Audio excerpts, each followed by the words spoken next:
Hi, I'm Rebecca Hines. I'm an associate professor at the University of Central Florida. 3 initiatives in our field that involve technology in special education that I think warrant a lot of consideration at this time are: 1, technology integration in general. So often we're taking technology and technology tools and teaching them as a separate course or a separate entity in our classrooms, as though it's a separate field. And technology is the equalizer for all students. So I think one thing that we need to continue to look at and continue to concentrate on in our research and in our practice is how we can help our students to understand how they can take the everyday tools that are already out there and apply them purposefully in the classroom to support kids with disabilities. So obviously that falls under the broad term of universal design for learning, and that's an area that we need to continue to research. Another initiative or another area is assistive technology.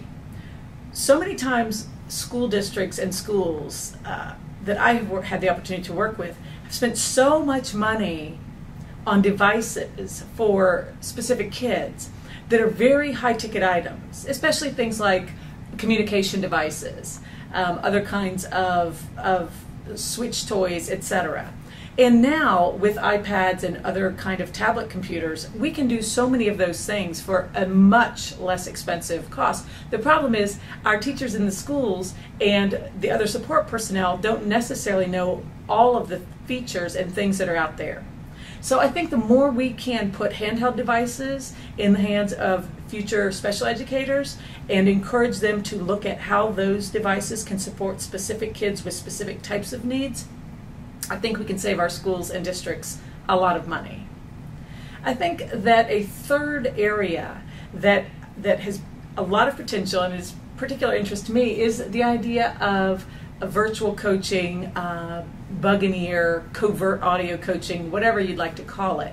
This idea of providing real-time feedback, not only to our students as they're out in different kinds of settings and internships, practicums, etc., but also as we think about how we can provide support for students in the transition area, and as we prepare teachers to coach those kids in job skills, coach them in social skills. The idea of using an earpiece and literally giving that person real-time support through bug in ear technology, I think there's a lot of potential there. It's going to take pushing past a few of maybe some uneasiness on the part of some educators, but I think it's a field that's going to continue to grow. There are resources out there that are available. I've included some here on this website, specifically taking a look at apps in special education. We're going to continue to see tons of apps flooding the market. A lot of the apps that are available just as productivity tools can support kids with disabilities. So continuing to find ways to stay on groups, using different tools like Scoop It to go out and search for fresh ideas and new tools constantly. I think that's the kind of resource that we can look for.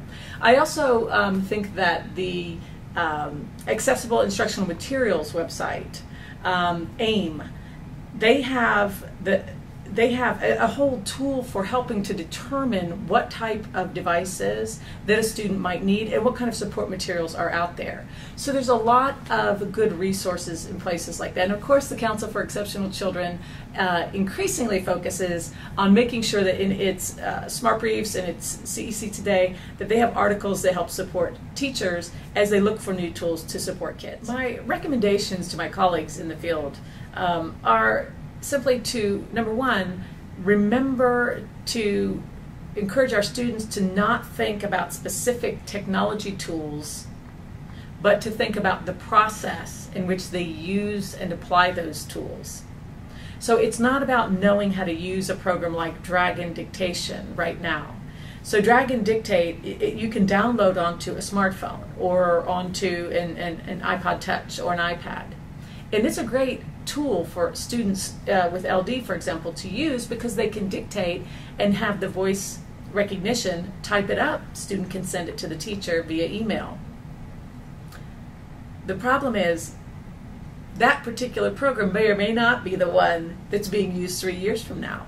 So it's not as important for the student to know that specific program as to know that I have to be able to learn new programs easily. I have to be able to understand why a student would need to use that type of tool, and I have to be able to communicate with my colleagues around me so that everyone understands why this student is using this tool. Similarly, there's a layer of purposefulness that I think has to happen when it comes to things like iPad use and game-based learning. Some programs are designated programs that collect information and give feedback, but other things like apps that you buy for 99 cents or free apps online, we have to start thinking about those as potential educational tools. So if a student's using an iPad to have a story read out loud, our future teachers need to understand that you still do the prediction before they engage with that, and you still do the reflection afterwards.